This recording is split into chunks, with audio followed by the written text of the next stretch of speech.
Então, agora sim, boa noite galera do gravado. Aí, Jujuviana. Jujuviana, acho que é de. Ju, você é de 2018 ou de 2019? Olha aqui. Eu lembro que você foi nossa aluna. Tem que tirar aqui o WhatsApp, né? As pessoas vão ficar lendo minhas conversas. Eu consegui. Ela foi, aqui na verdade, a mãe da Júlia. Hoje? Oi, mãe da Júlia. Boa noite. Ela foi de 2019. Ah, 19, foi na falando E ela pediu para explicar que pediu para eu gravar porque ela faz judô e ela participa de competição, aí quarta e sexta ela está no judô, aí pediu para eu gravar. Entendi. Como é que é seu nome, mãe da Ju? Jaqueline. Jaqueline, a gente está gravando a reunião. Se você quiser fazer outras coisas depois, ela pega a gravação, tá tudo bem, tá? Você que escolhe. Então tá ótimo, tá? Tá, fica à vontade aí, tá bom? Tá, então eu vou sair, tá bom? Então tá bom, beijão. Tá, obrigada. Nada, tchau. Eu sei lidar muito bem com pais. Tô brincando. Gente, é o quê? Sentir a alegria dela de ir embora, gente. Cara, eu acho muito justo, É isso, pô.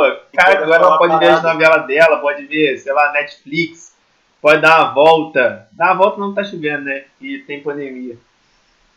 Enfim. Fala, Wander, o que você falou que eu não ouvi? Eu pensava que, sei lá, ia ter uma gafe da mãe dela no meio da sala. Eu falei, cara, lá vem. Eu falei, que isso, parei aqui, vou até ver o que vai acontecer. Não, moleque, mas você... Cara, você tá ligado como, tipo assim, ela entrou, já falei com ela, tá ligado? Sim, mas foi muito do nada. Irmão... Como assim? Exato, bagulho de mediunidade mesmo. Tipo assim, ó, alguém falou, ó, fala com ela, entendeu? Que ela tá precisando de uma informação aí. Aí eu lancei. Muito bom. Não, porque a pergunta se ela conhece a Tawane, né? Que a Tawane é a nossa aluna de 2018, voltou agora. A gente sempre gosta quando alunos voltam, né? Aí ela voltou agora para trabalhar com a gente. Pô, muito bom, assim, a aluna nossa trabalhando com a gente, né? Ex-aluna trabalhando com a gente. Mas, gente, vamos embora começar essa bagunça? Nossa baguncinha aqui altamente organizada. Olha só, hoje a gente vai falar sobre Enem. Né? Mais uma vez a gente vai falar sobre Enem. A gente vai falar especificamente das estratégias que vocês têm para o Enem. Como vocês muito bem sabem, ou pelo menos muito bem deveriam saber, na semana que vem, na verdade na semana depois da que vem, né, a gente vai ter um simulado. Simulado esse que é o segundo nosso, né, nosso segundo simulado, de 3. Pô, vocês vão fazer 3 simulados para chegar no Enem. Quantos pré-vestibulares sociais fazem isso, hein? Vocês podem pesquisar e não irão achar. Vocês estão com uma...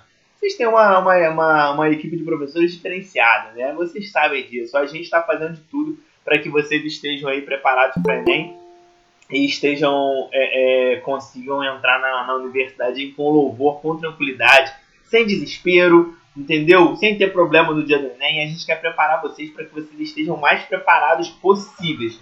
E aí, por esse motivo, a gente traz aqui, um pouquinho antes do simulado, uma reunião para poder falar disso, né? Aqui a gente vai ser uma grande troca de ideias aqui entre nós, professores, né? Mas, naturalmente, vocês que tiverem dicas também, por favor, pelo amor de Deus, compartilhem. Porque quanto mais a gente compartilhar a dica, mais todo mundo sai ganhando, sacou? E aí, como a gente quer, aqui a gente não tem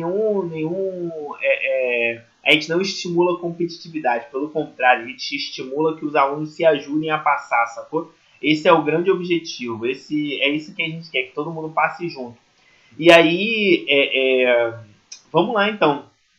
Eu queria que vocês prestassem atenção, anotassem no caderno e tal, todas as dicas possíveis, porque a gente quer que vocês usem isso no simulado.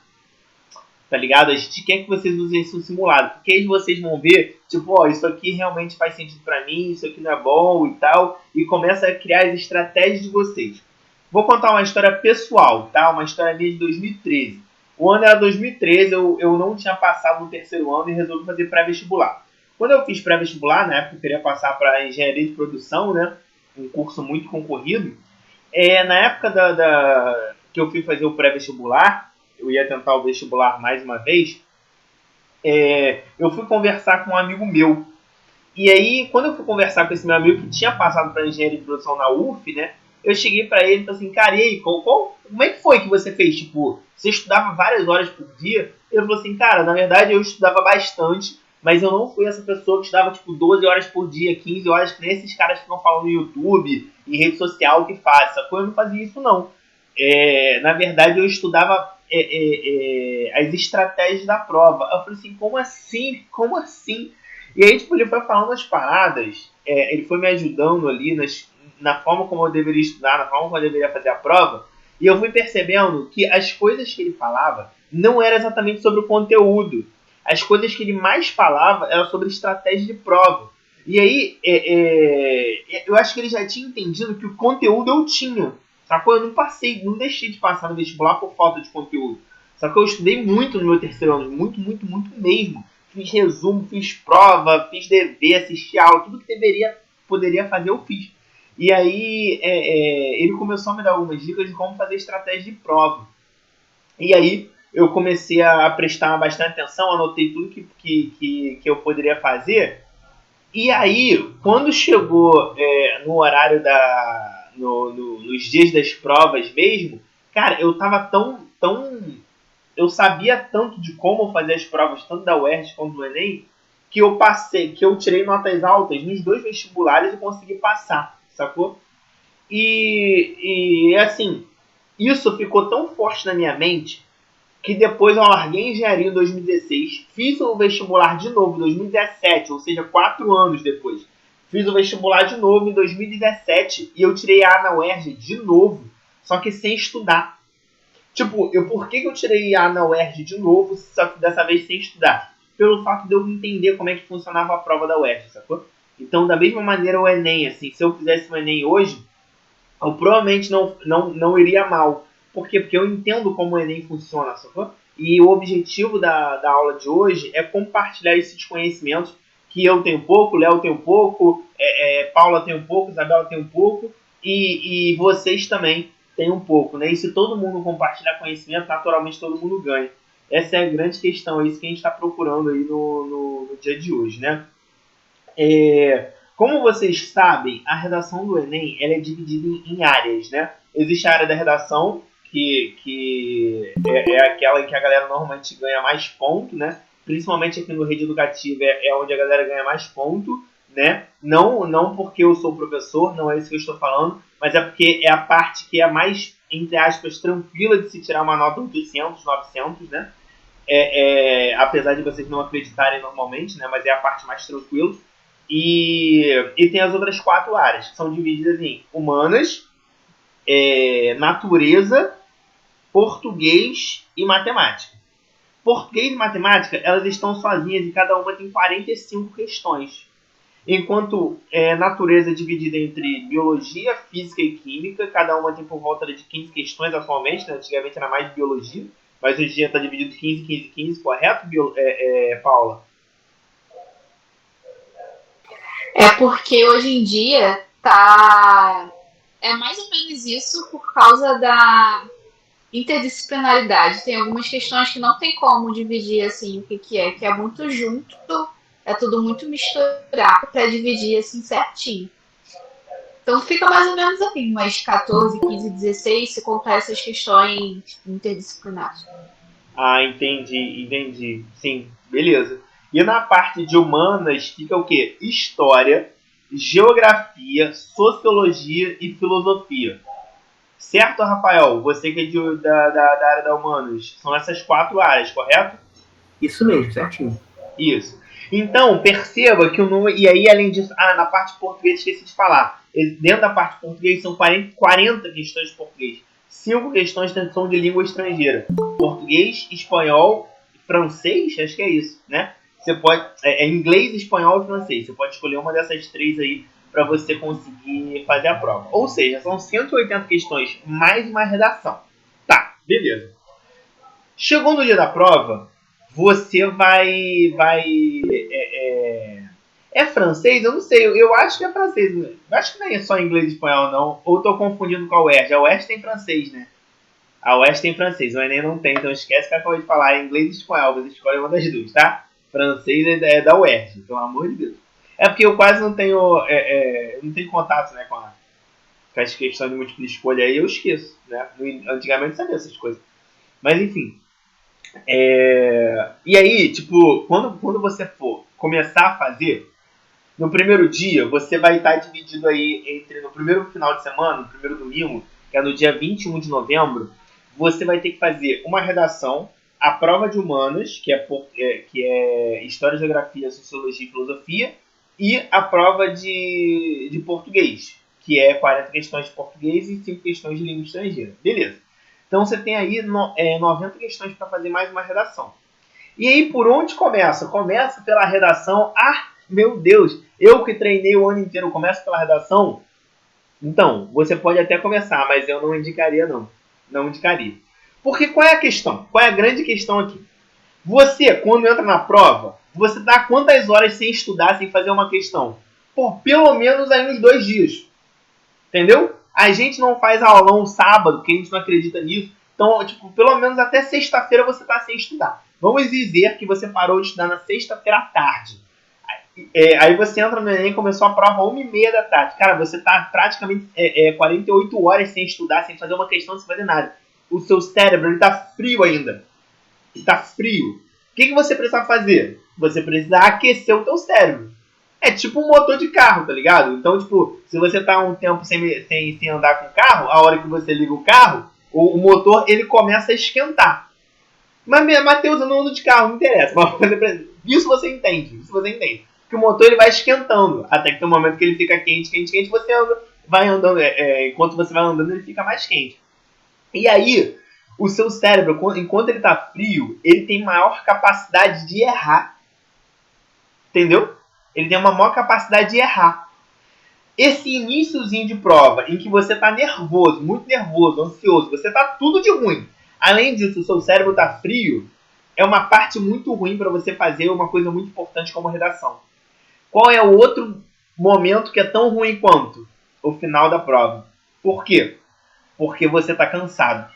Então, qual é a área, a parte da prova em que você mais vai acertar a questão? Esse meiozão aqui, essa meiuca.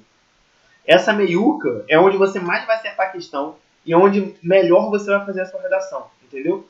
Então, qual é a parada? Você sabendo que o seu cérebro está frio, o que você vai fazer? Você vai iniciar a sua prova pelas questões mais fáceis.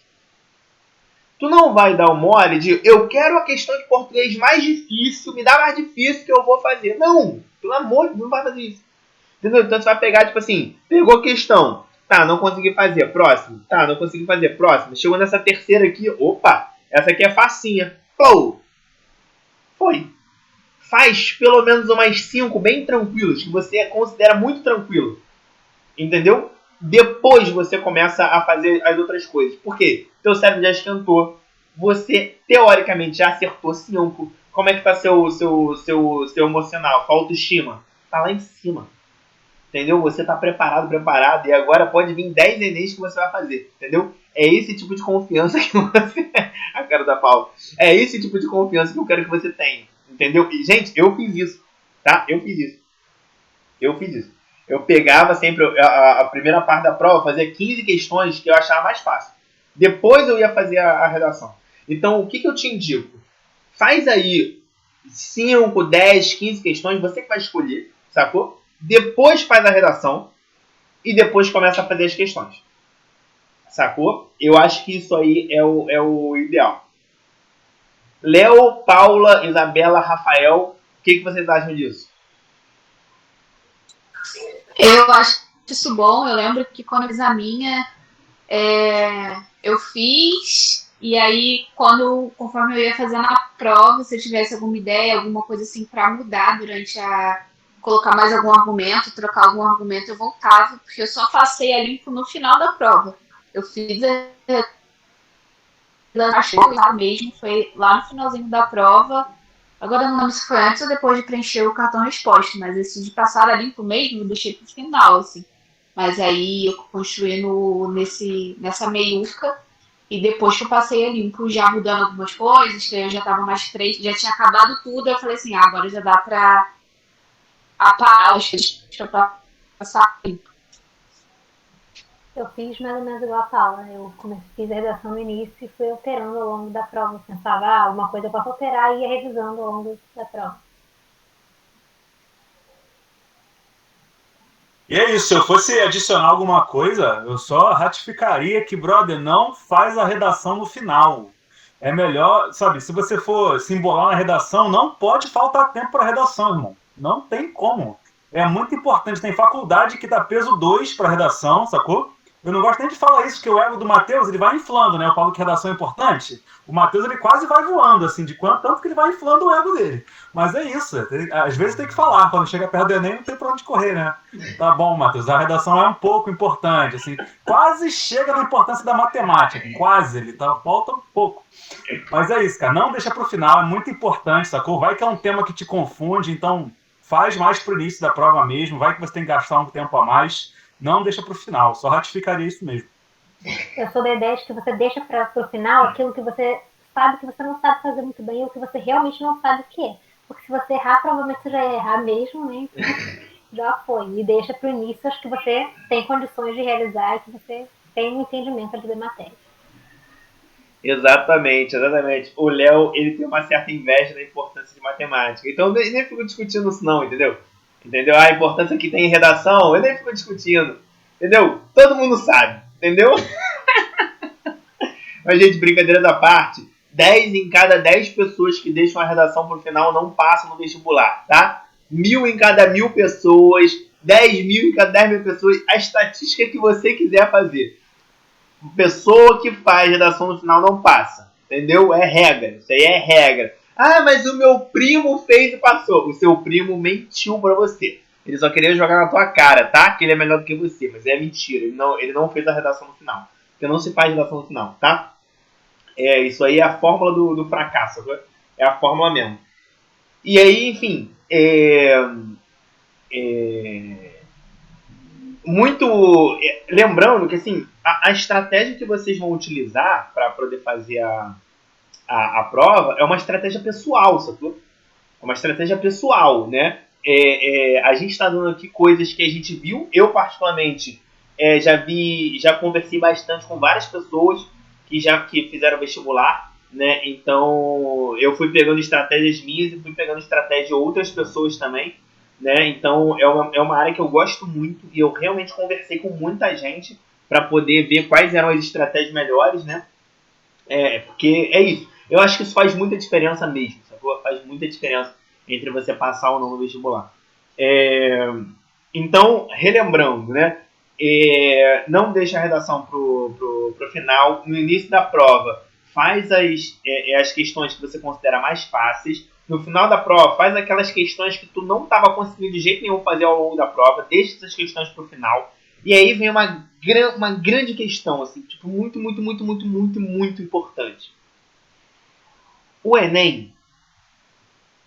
antes de explicar sobre essa coisa que é muito importante, deixa eu explicar outra parada. Marcar cartão resposta. Qual é a melhor forma, ao meu ver, e eu já vi outras pessoas falando sobre isso, e é uma opinião bem geral, assim. Qual é a melhor forma de se marcar um cartão resposta? A cada 15 questões. Faz 15 questões, marca o cartão resposta. De 15 em 15 você vai fazendo, sacou? Por 2 motivos. Primeiro, se você errar, tipo, era pra botar a letra A no número 13. Tu botou a letra A no número 14, tu deixou a 13 em branco, você vai perceber ali na hora. Entendeu? Porque é muito comum isso. Tipo, a pessoa coloca a resposta da questão embaixo ou em cima, e aí vai levando esse erro para as questões na frente. Então, para fazer isso, para diminuir a chance de erro, faz de 15 em 15. Marca o cartão resposta de 15 em 15, tá bom? Para você não ter problema, para não dar mole. E aí existe a possibilidade também de você fazer de 15 em 15 cada matéria, né? Eu fiz isso na época do vestibular. É uma estratégia bem comum, mas eu treinei essa estratégia o ano inteiro.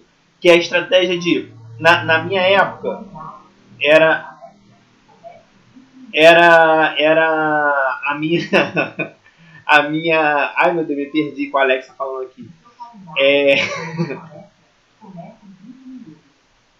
A 15 questões. Qual é a parada? Eu ficava trocando, porque na minha época era exatas e humanas num dia. Então, tipo, tinha 45 questões de natureza, 45 questões de humanas. Eu fazia 15 de humanas, 15 de natureza. 15 de humanas, 15 de natureza. 15 de humanas, 15 de natureza, eu acabava a prova dessa maneira, né? Porque eu acreditava que isso era melhor e eu treinei isso ao longo do ano. Independente da estratégia que você utilizar, você precisa treinar. Você não pode inventar estratégia. Ah, vou tentar isso aqui pela primeira vez no dia do Enem. Gente, isso não existe treinar estratégia na primeira vez quando você vai fazer o Enem. Toda estratégia, quando você for fazer, ela precisa ser treinada antes. Ela precisa ser treinada antes, tá ligado? Tipo, é uma parada muito importante mesmo, sacou? E aí, baseado nisso, agora sim, agora a gente vai falar sobre a parada mais importante quando a gente fala de questões. Deixa eu falar, peraí. Fala Deixa aí. eu falar outra coisa que precisamos de treinar antes.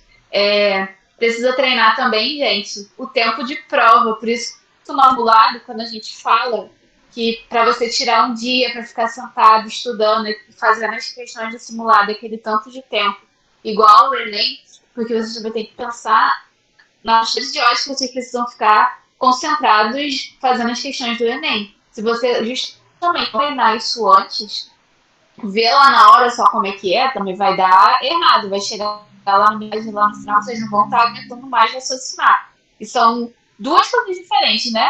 O raciocínio todo do volume de leitura que tem no primeiro dia e depois o volume de conta que tem no segundo dia. São duas coisas diferentes que vocês precisam treinar, porque são raciocínios diferentes que vocês precisam ter.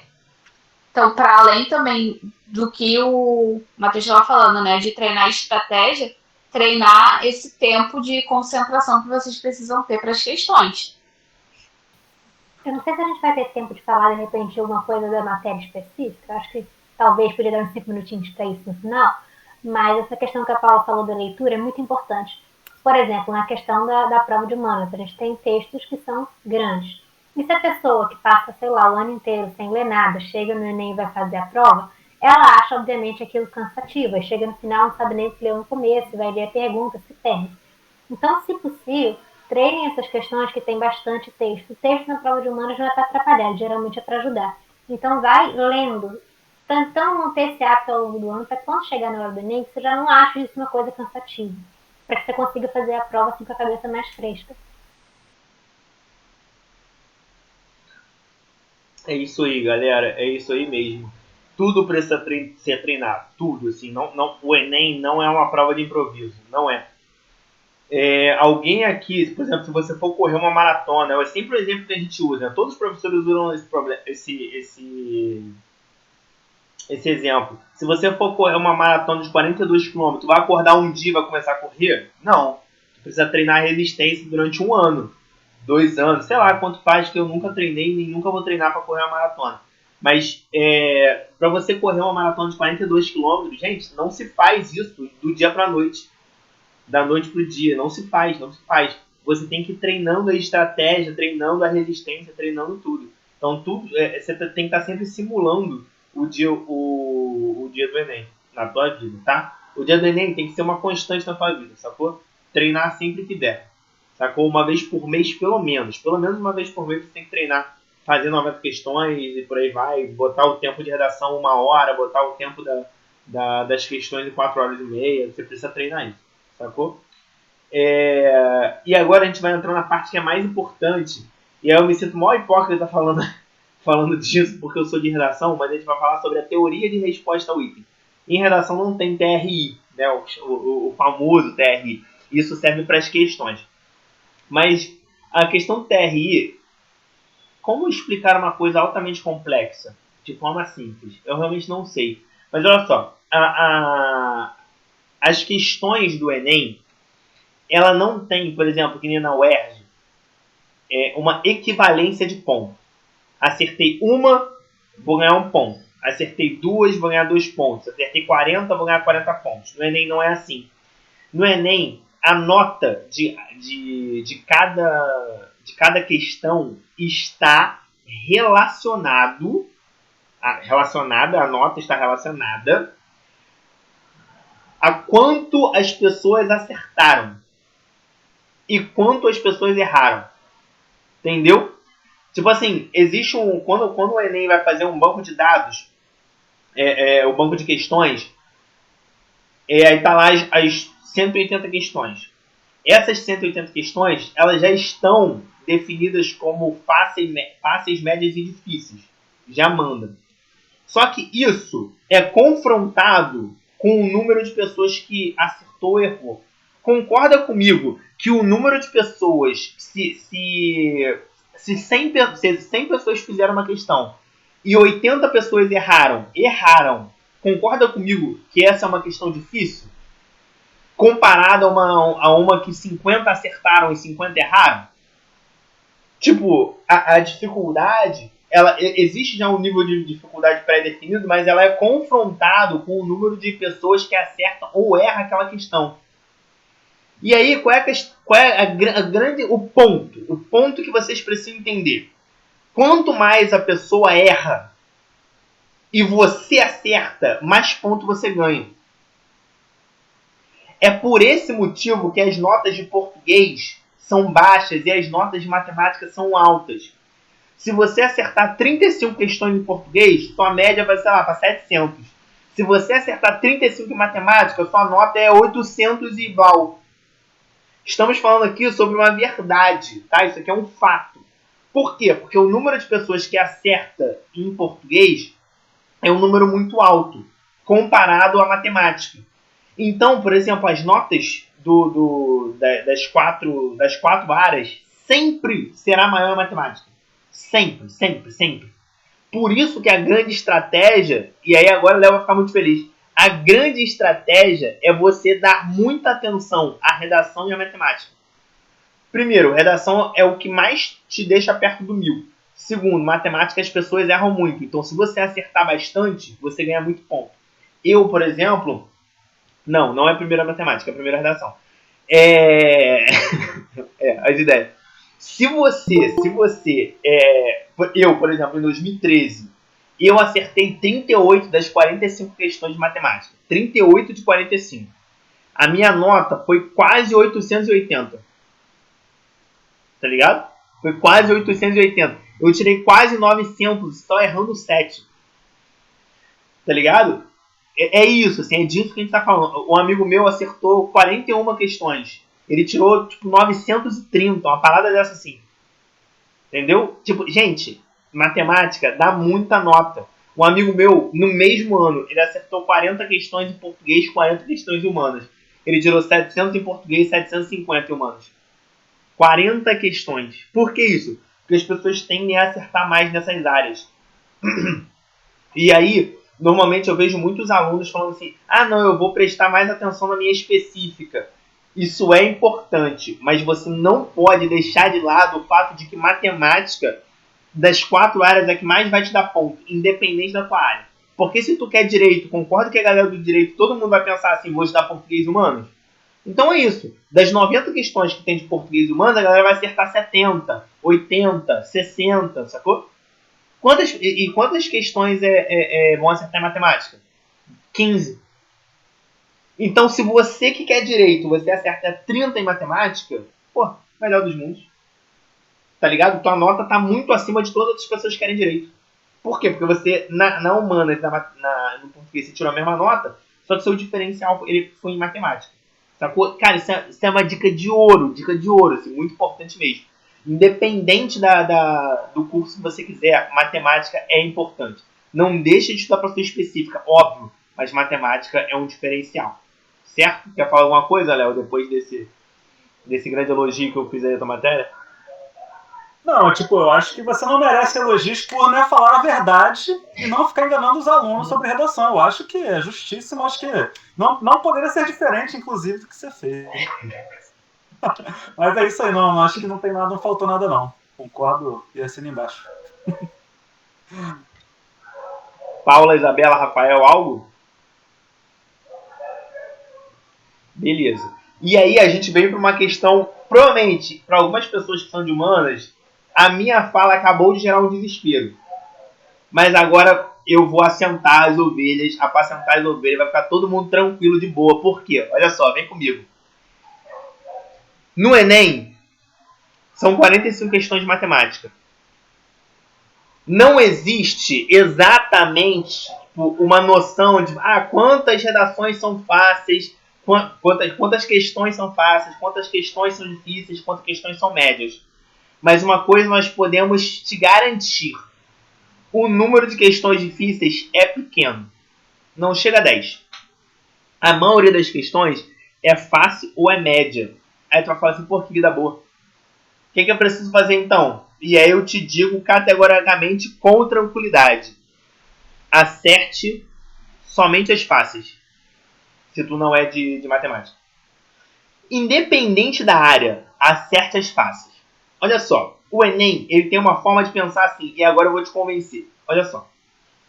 O Enem ele tem uma forma de pensar assim. Se eu chego pra você e falo assim, quanto que é 2 mais 2? E você diz 4, eu falo assim, opa, essa pessoa sabe somar contas pequenas.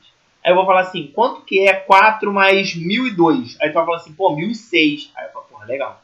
Sabe fazer contas grandes. Quanto é 2.570 mais 7.890? Aí você vai dar uma resposta. Que obviamente, né, não sei qual é.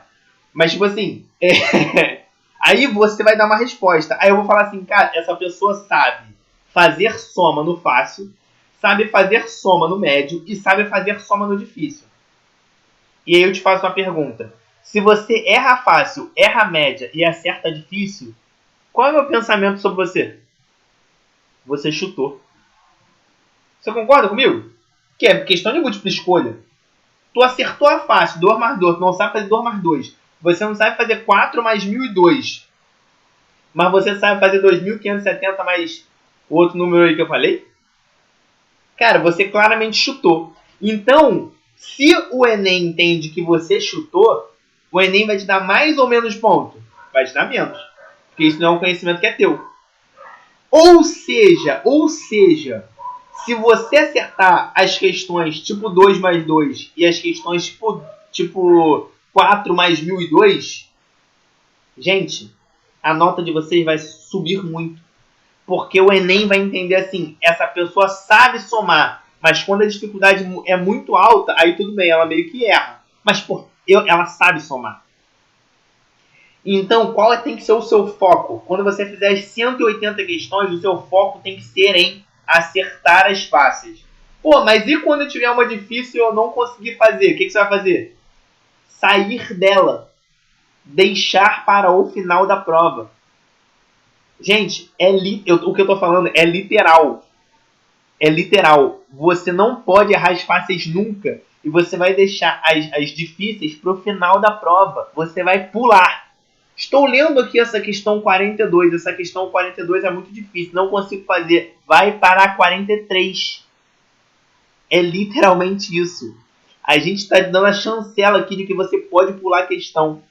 Sacou? Você pode. O que você não pode é errar as fáceis. As fáceis, cara, isso você precisa acertar. Isso aí você precisa estar bastante focado. Não pode dar mole, não pode ficar desatento.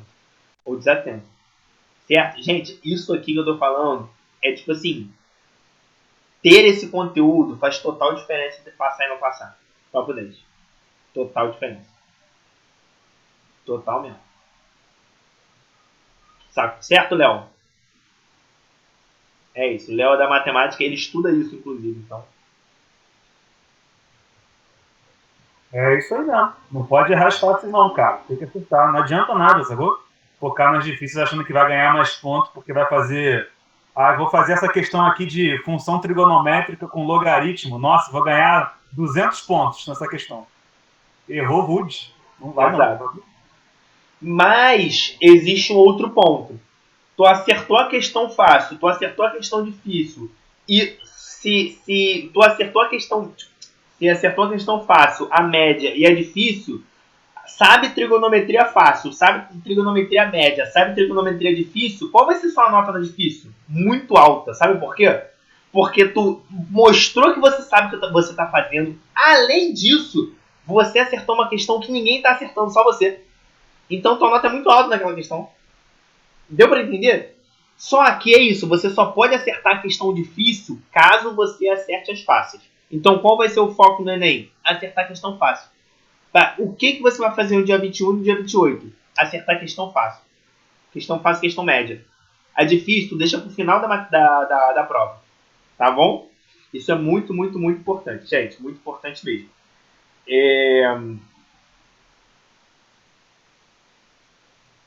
Vamos lá. Isso tem a ver também, rapaziada, com o tempo que você gasta, sacou? Porque se você vê uma questão difícil e você fala assim, eu lembro dessa matéria, vou fazer. Eu lembro, eu estudei, tudo bem. Mas deixa pro final, cara. Porque não vale o investimento, sacou? Não vale. Você fica 10 minutos na questão difícil para ganhar ponto mínimo, sacou? Não vale a pena você investir esse tempo inteiro numa questão. Tudo bem, você pode saber fazer, beleza. Mas deixa pro final, sacou? Porque é uma questão que vale pouco. Vai valer pouco, porque muita gente vai errar. Então não vale a pena investir esse tempo, sacou? Vale a pena você gastar esse tempo acertando duas fáceis. Porque vai te garantir mais pontos. E se sobrar tempo no final, aí você volta. E eu lembro daquela questão difícil que eu lembro como é que faz. Aí sim você volta nela, sacou? Esse é o método mais inteligente de você fazer essa prova do Enem, sacou?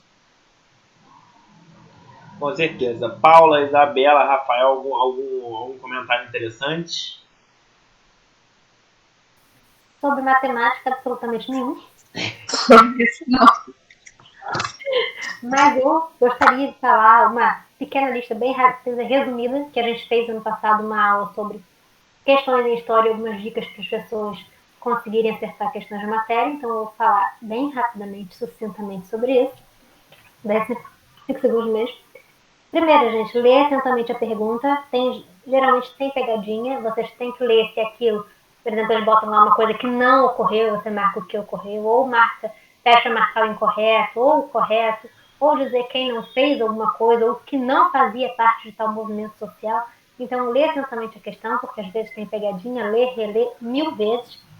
Geralmente, as questões de história têm textos grandes, e eles não são para atrapalhar, inclusive eles ajudam bastante. Geralmente, para quem não tem a noção do que está sendo perguntado ali, o texto ele ajuda, ele dá uma orientação. Então, mas antes de ler esse texto grande, vocês leiam a pergunta atentamente para saber o que vocês estão procurando naquele texto. É importante ler esses textos do Enem com um direcionamento do que vocês têm que procurar ali. Então, não lê o texto primeiro para depois ler a pergunta. Outra parte. Quando tiver imagem nas questões de história, se atentem, elas não estão ali à toa, elas não estão ali só para ilustrar. Elas estão ali por um motivo. Então, vocês procurem detalhes dentro da imagem. Ela geralmente traz alguma dica sobre o período, sobre movimentos, sobre a resposta mesmo. Às vezes ali tem alguma coisa na imagem. Pular as questões que você não sabe, obviamente, é uma dica para todas as matérias. Tem questões em que a resposta está no texto e que é apenas uma questão de interpretação. Inclusive, no final desse mês, a gente vai fazer uma aula de resolução de questões. Eu vou mostrar para vocês exemplos disso. Então, às vezes você não sabe a matéria, mas olha lá e o texto ele pode te dar a resposta. Palavras-chave, procure palavras-chave dentro desses textos. E também a questão que acho que uma pessoa colocou aqui, que a gente falou no passado, inclusive na nossa aula antes do Enem, leia ali embaixo a referência do texto. Quem escreveu, a data de publicação, o título, pode ajudar na resposta. É isso. Very, very good. O que a Isabela falou serve para tudo de humanas, tá? Todo primeiro dia, português, geografia, filosofia, história, serve para tudo isso, tá? Então, é isso. Pega isso aí com vontade. Serve para biologia. Eu vim para cozinha. Serve para biologia também, gente, essa questão de ler primeiro a pergunta, depois ir para o texto, para a imagem, para ver o que você está procurando. Também serve para biologia. Uma outra dica também, vocês precisam pensar assim, que biologia, ela ficou meio que isolada no segundo dia, no mundo ali das exatas, né? É a única matéria que não tem conta no segundo dia. E aí, vocês podem usar isso aí também para quando vocês estiverem fazendo a questão. Você para um pouco de fazer a conta e vai lá para a parte de biologia. E aí vocês vão ter que mais uma parte teórica ali no meio. O que eu ia falar? O que eu falei aula passada? Na quarta-feira também? Tô esquecendo. E a Isabela falou sobre as pegadinhas. Em biologia, sempre que tiver sempre e nunca na alternativa, se quiser marcar, tem que ter muita certeza, gente, porque nada em biologia é certo, assim, não é uma ciência exata. Então, sempre que tiver nunca e sempre, evita o máximo marcar. É só se você tiver assim, nossa, mas as outras quatro alternativas não fazem sentido nenhum. E isso daqui é o único que eu tenho certeza que é. Aí você pode marcar. Mas aí se você tiver em dúvida, não marca. Qualquer dúvida, assim, mínimo de dúvida, você vai por outro pensamento, faz qualquer outra estratégia de chute que você saiba, mas não marca a questão que tenha sempre e nunca se você tiver alguma dúvida.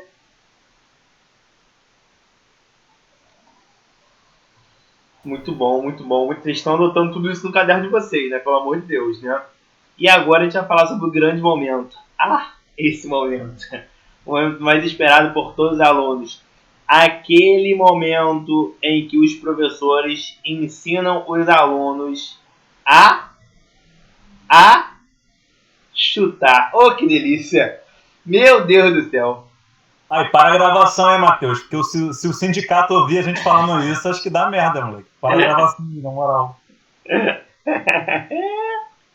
Gente, esse é o momento. Estamos em vestibular.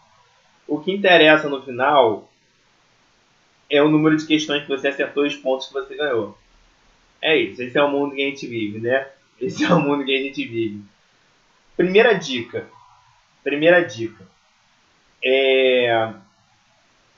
Sempre que você for chutar, existe meio que uma proporção no número de letras A, B, C, D e E. Então são 90 questões.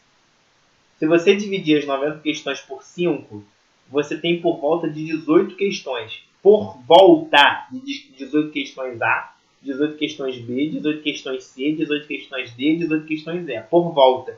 Pode ser que uma tenha 19 e na outra tenha 17, sacou? Mas não é uma discrepância do tipo, uma tem 25 e a outra tem 10. Isso não existe, tá? Isso não existe.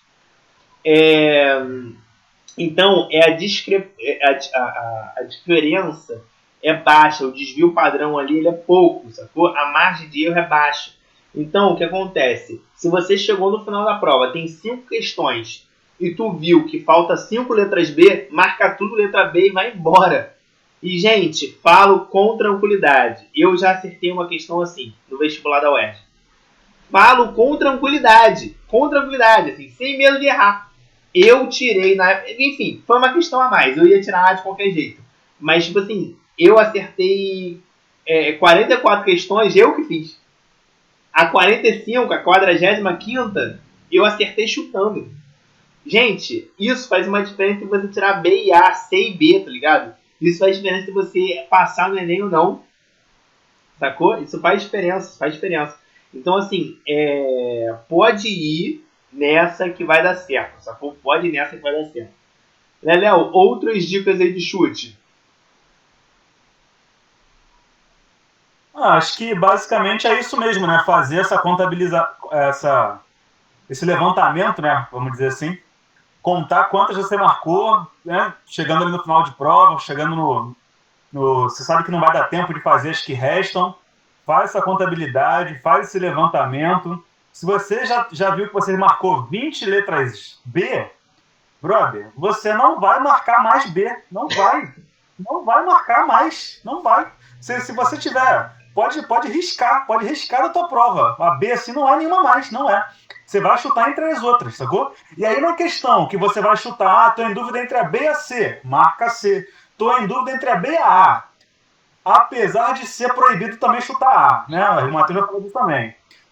Chuta A, nesse caso a gente deixa, para você equilibrar aí também, entendeu? Ou seja, tenta deixar o máximo perto dos 18 mesmo, sacou? 18 é um número mágico, vocês têm que sonhar com isso.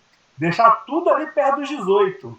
15, 16 ali e tal, no máximo 20 e ali redondinho. Você não vai chegar e marcar 30 opções B. Brother, se você está marcando 30 opções B, tem alguma coisa muito errada também. Ou seja, tem questão ali que você está marcando B, está errado, com certeza está errado. Está errado, nem sei que questão é, de que matéria é, mas vai estar errado, certeza. 10 ali vão estar erradas, sacou? Ou seja, vale a pena, se isso acontecer, vou usar o B como exemplo, né? Fiz o meu levantamento aqui, já marquei 25 Bs, brother. Vai nas que você marcou B, nessa aqui eu marquei B, mas estava na dúvida se era outra. Marca outra, só vai, sem medo de ser feliz também, cara. Você tem que deixar isso perto ali dos 18, sacou? Não passa muito disso, porque você vai errar. Isso acontece no Enem, cara, a gente fala com tranquilidade mesmo, sacou? Isso acontece, todos os anos isso acontece. 10 anos. Então, isso vai continuar acontecendo. E vocês têm que usar isso a favor de vocês. No simulado, isso não serve, até porque a gente não ficou contabilizando, né? Os professores não ficaram contabilizando quantas tem. Mas pro Enem isso vai servir. Então, vamos utilizar no Enem, no simulado. Não vai, tá? Simulado.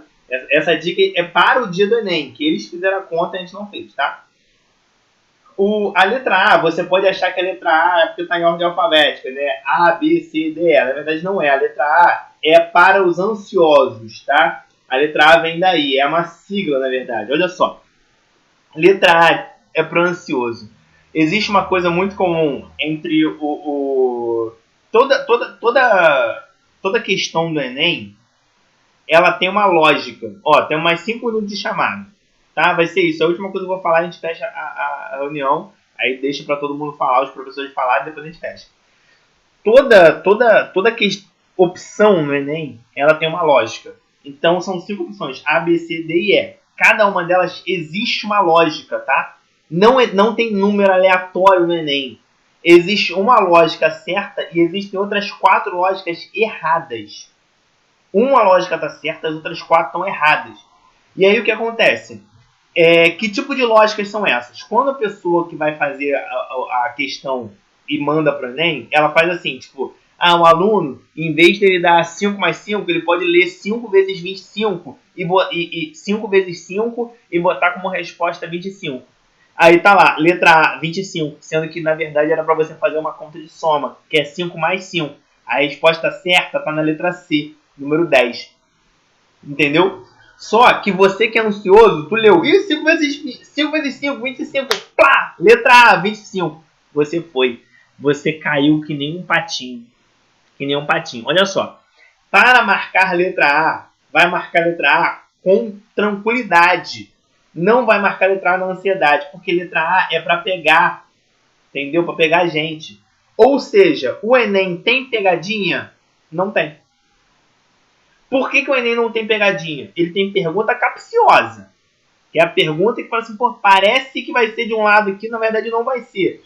Mas pegadinha, que nem tem em outros vestibulares, que é tipo te induzir a marcar uma parada, não tem. Por quê? Porque nos outros vestibulares existia a letra A e a letra C. Podia ser um ou outro, dependendo de como você analisasse. No Enem não tem isso. A letra A tem uma lógica, a letra B tem outra lógica, a letra C tem outra, D e E. Cada uma das opções tem uma lógica. Então a letra A, você não vai marcar rapidão. Tipo assim, primeiro número que eu peguei, letra A. Não, se for letra A, o que você vai fazer? Viu todas as contas que você fez, viu se você não errou nada. Deu letra C. Ih, vai que vai, tá tranquilo, provavelmente tá certo. Se deu o número, bateu certinho o número letra C, se for letra A, tem que refazer a conta, tem que reler o texto, tá? Porque o número, a letra A é para pegar ansioso, tá bom? Então a letra A é para pegar ansioso. No mais, gente, toda vez que vocês forem chutar, vocês minimamente têm que ter noção do tipo, quando a questão te pede alguma coisa, tem algumas opções que são impossíveis. Impossíveis. Você precisa tirar, não chuta baseado em nada. Tipo assim, A, B, C, deu A, C. Por quê? Porque assim, não chuta baseado em nada. Chuta minimamente baseado em tipo assim, cara, essa letra E não tem como, é impossível, risca ela. Essa letra B é impossível, risca ela. Aí você está em dúvida entre a A, a C e a D. Tu não sabe a resposta, mas chuta entre essas 3. Tá bom? Professores, mais alguma coisa? Sobre chutar também, gente, não chuta antes de ler a questão. Se vocês ainda têm um pouquinho de tempo, não se desespera. Pelo menos passa o olho na questão e para realmente chutar no que tem sentido.